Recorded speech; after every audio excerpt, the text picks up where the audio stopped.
Hi guys, I'm Zach from Nerdworks Media, and in today's video, well, I did a poll on screen now, asking if you guys would be interested in seeing a track prep video, and then next week's video will be the actual track day, or if you want me to just skip to the track day. And as you can see by said poll, It was at this moment that he knew. the percentage and the numbers and stuff, basically a lot of people are interested into seeing the track prep. Now I'm going to be 100% honest, I don't do that much track prep because, well, my car is not an actual track car, it's just a normal car that I track on the very rare and odd occasion. Can you shut up? Anyway, so here we are. As you can see, I've already done some weight reduction, removed about a few grams of hair, yeah.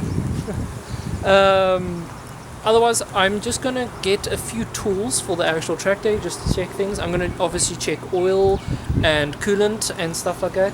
I am going to check power steering as well, because the last track day that I actually joined, what happens on Miatas is the steering tends to get really hot, and then the power steering tends to boil a little bit or something like that, and then it overflows. So, and I checked the level, but I never refilled it. I'm probably not going to refill it. I'm just going to leave it at the level that it is, because then I assume that it won't overflow. However, I might actually take some power steering fluid with me in case I boil over again and then I lose too much.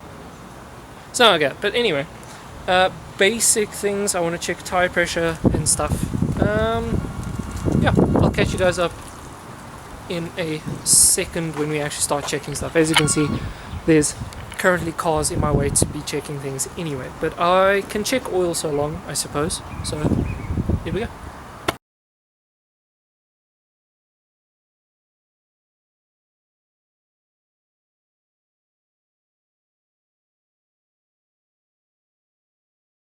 Oh wait, I should probably show you guys. So as you can see, no, it's gone weird now because I put it back in. Okay. So as you can see, on the one side it's reading, oh wait, can you actually see? There we go. So as you can see, on the one side it's reading just above half, also the same on this side, just around there, around just under this line here. So I could probably use a little bit more oil. My car does eat a small amount of oil, not much, but yeah. So I probably need a tiny little bit of oil. Alright, we got some oil, although I can almost guarantee that I'm going to spill it everywhere. I'm going to just put in a little bit of oil. If this will come loose, thank you.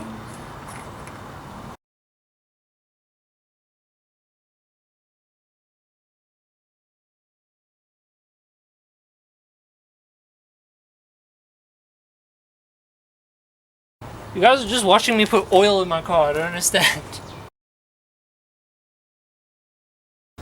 Okay, that was a big chunk of oil. Yeah, there we go. Now it's nice and full. Again, I should have shown you before I wiped it off. So if we, again, come here. Wait, hold up, let me hold it up against the rag, because then it actually focuses. Okay, so as you can see, kind of, it's just on the full now. So oil is now good and sorted. Alright, next up is cooling. Just make sure that all the cooling stuff is good. And a little bit of vacuum there. Well, yes, I can see the water right at the top, so I think we're good on that boy. And in here, just make sure that there is overflow water.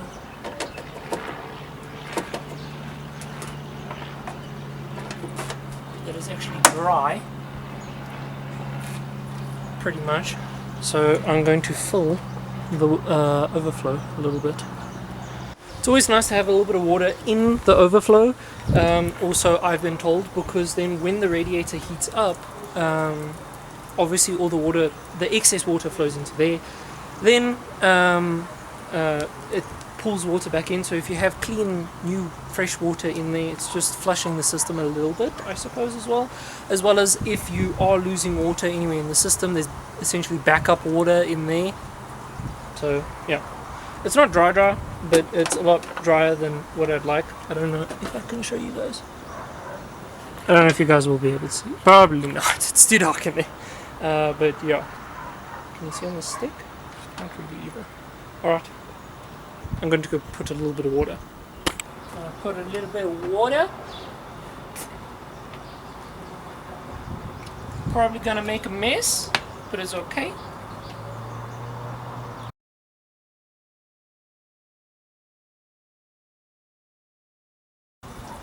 There we go. I think that's actually slightly overfilled now, but having more water is not a bad thing.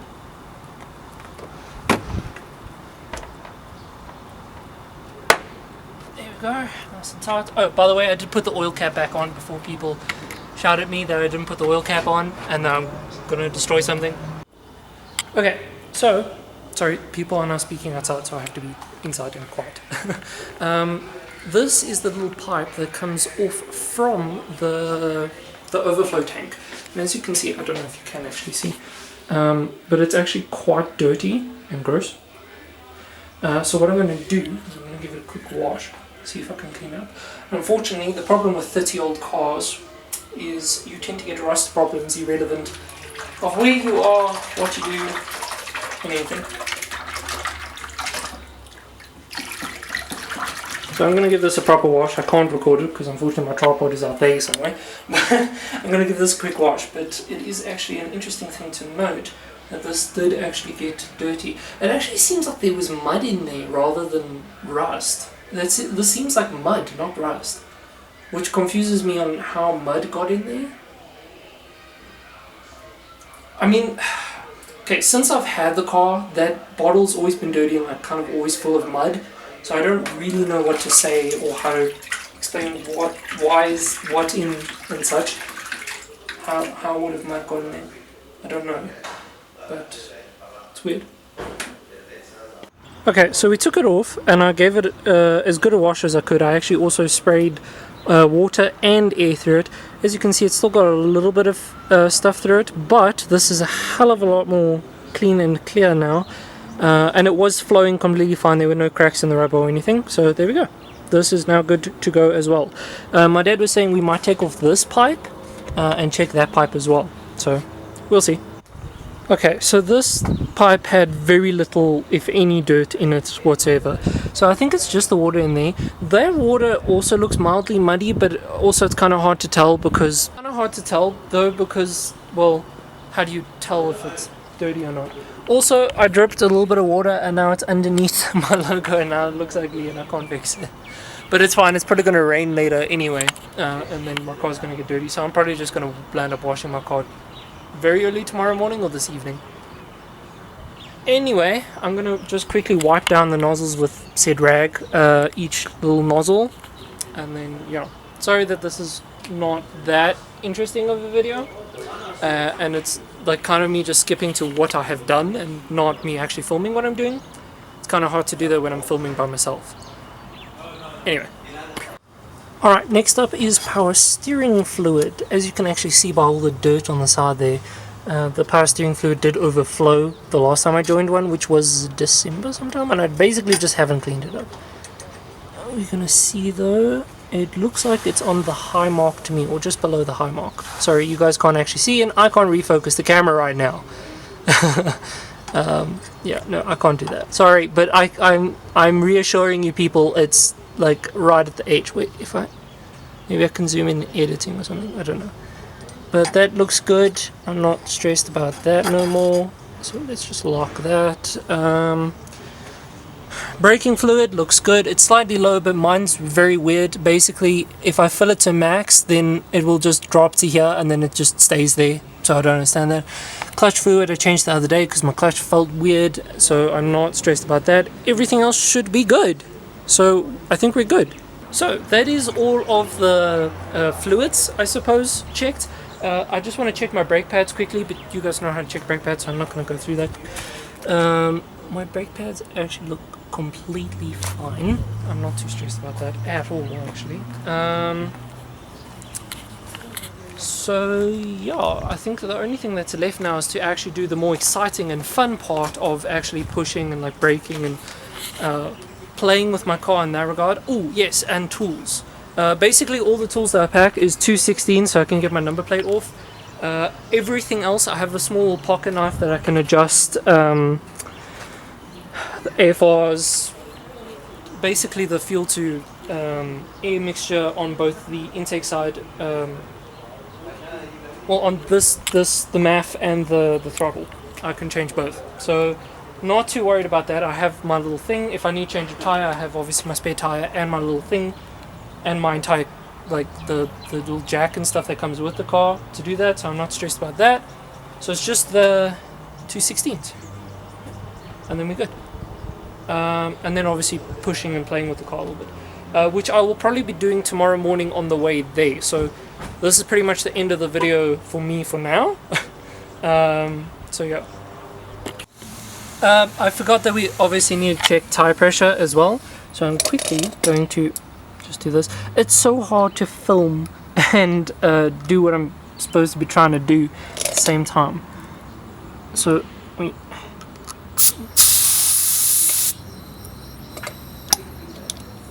this is 1.8. Little bit. See, I can't refocus it.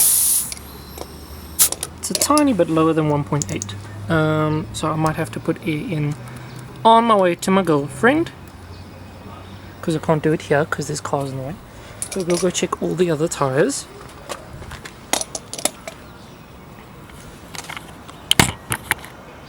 There we go. Hope you guys can see something at least.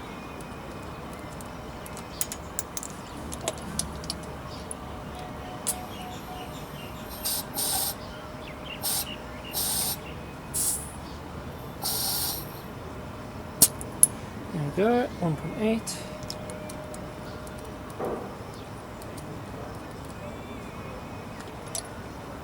I would check at a petrol station, but the ones at the petrol station never work properly, so I don't trust them. So I prefer to just check them myself here at the shop with my dad's very fancy one that will never lie to me. Never, ever would it lie to me. Cool, perfect.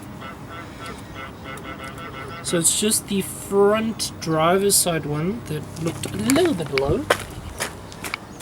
Otherwise, all of these have actually been pretty much spot on. My brake pads look okay as well. I should also probably mention, I did ask Callum if it would have... Okay, so both my front ones are just slightly lower than 1.8. 1.8? Yeah, 1.8. Yeah, I was so confused there for a second. I was like, wait, shouldn't I be running 0.8? No, I'm being a muppet. Anyway, so I did ask Callum what he thinks about running 95 in my car rather than 93. And he was saying, technically speaking, because my car is not tuned or anything like that, it will have pretty much zero difference. The most that it will do is maybe make my car pop and bang a little bit more.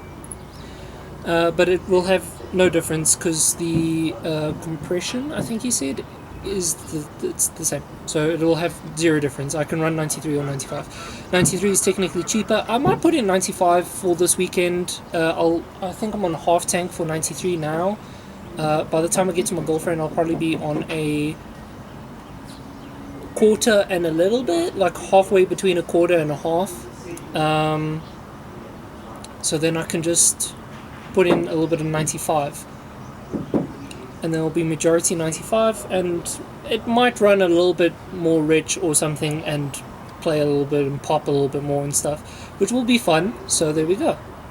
At very least it'll make for cool sounds and stuff, so it sounds faster and it'll make me feel more fast. So placebo effect, you know. Anyway, so that's kind of it for today. I would wash my car, but like I said, it does look like it's going to rain, so that will be mildly redundant. My tires are good in terms of how much tread they have and stuff. They have If anything, they might just be getting old. I can see that they're actually wrinkling here on the sides. They might just be getting old at this point. I might need like new tires. Anyway, that's that. I will see you guys tomorrow when we're actually at the event, and then basically we have to just dump a whole bunch of weight. Oh, obviously also take the tools, but you guys don't need to see me grabbing 216 spanners. Anyway, see you then. And unfortunately, that's where, things started to go a little bit sideways. After filming the tire pressure, I decided that I was going to leave work early so I could go give my girlfriend a driving lesson, which then kind of ran until around 5, 6. And of course there's a plane whilst I need to record. Anyway, so that landed up running kind of late, and then I didn't really have time to do a shakedown of the car, make sure that everything felt good. But it was kind of too late to anyway because I wasn't here at the shop, so if the suspension was making a clanging noise, I couldn't have done anything about it anyway. And now there's another plane. Can people please get a life that isn't above me? Thank you. So we landed up just going for it anyway with some tire pressure. That morning I landed up filling up with 93, not 95. Thought about putting a 95 because I thought maybe it will make my car pop and bang a little bit more, and that would be cool for the video, but I decided against it because 95 is expensive. Anyway, so we ended up going to the track with a 3/4 full tank. I like to keep it between 3/4 and half a tank when I'm racing, because it actually makes a difference for performance because of the weight of the extra fuel. So yeah. Anyway, so I decided I'm going to put in a quick clip of my 2 practice runs that I get with one of the instructors. And then the rest, next week's video will be me actually racing and, my 2 practice laps and then the timed laps. So I hope you guys enjoy nonetheless, and I will see you then.